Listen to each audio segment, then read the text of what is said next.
Batman Forever, I personally think is given too much flack, frankly, because it has Schumacher's name attached to it, and Batman and Robin. What more do I need to say? The film has a lot of the same issues that people like to identify specifically in Batman and Robin. A lot of it started there. The nipples in the Batman suit started in Forever. A lot of people tend to overlook it because it's a generally better film. But the problem, I think, the main problem that it has is the two villains do not work together. That it makes no sense for these two villains to be on screen together. It would have been a much more compelling movie if it either did Two-Face or it did Riddler. And considering Bruce Wayne's own story, his own story arc in this film, it could have been kept because it does mirror both villains pretty well. But the two villains coming together, it takes away from each of them because Jim Carrey is a terrific Riddler. He is fantastic. Jim Carrey is the goddamn Riddler. Yeah. Period. Tommy Lee Jones, as much as I love Tommy Lee Jones, his Two-Face was Joker with pink on his face. Well, and I see where you're going, but understand what he had to work with, right? The precedent there is Jack Nicholson. He's trying to make Two-Face into wait till they get a load of me, and there's no time spent on Harvey Dent to balance that. It undercuts the whole story and dynamic of that whole character.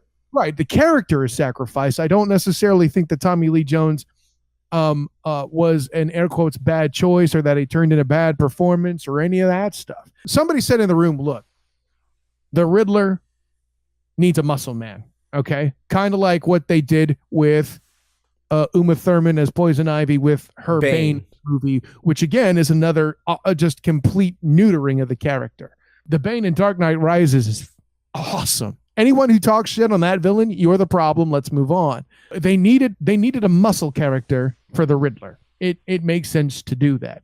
In talking about Two-Face, I think, and I could have my timing wrong here, I feel like the Fugitive may have been after Batman Forever. I'm not sure. Oh, no. Fugitive was before Forever. Okay. Based on that, I'm declaring it a missed opportunity. Because Sam Gerard playing as Harvey Dent, gallons of the reason it worked in The Dark Knight was that 75% of the film is Harvey Dent. It makes that turn more tragic.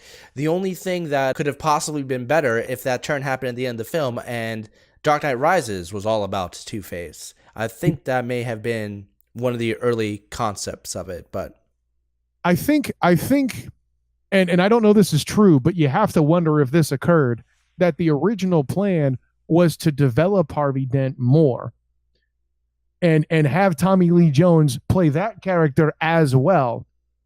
And they decided, listen, we gave this screen time, it has a chance, but in order to feature everybody, we can't do it with Dent. We're going to roll with him as Two-Face and move on from there. And listen, I know people knock the Tommy Lee Jones performance for what he was. The problem is the neutered character, not the performance, and for what he was in that film. I loved it. Not to mention Drew Barrymore in that thing, damn hot. I'm just saying. The problem with Two-Face is if you're going to include that character, you can't have that cartoony over-the-top craziness. It's going to be a darker story, something that would have appealed much more to the sensibilities of, let me think, Tim Burton. So what you're trying to say is that they should have done Harvey Dent instead of the Penguin. But listen, Danny DeVito, dude, Michelle Pfeiffer, dude. Oh, no, I'm not saying. I'm saying that if the third film had been directed by Tim Burton, that would have been pretty hot. Yeah. Then you would have had, Michael Keaton, and maybe then you would have had a half mustache Billy D. Williams. But I'm digressing. And listen, Jim Carrey performing that in a dark movie would still work, bruh. I'm trying to tell you.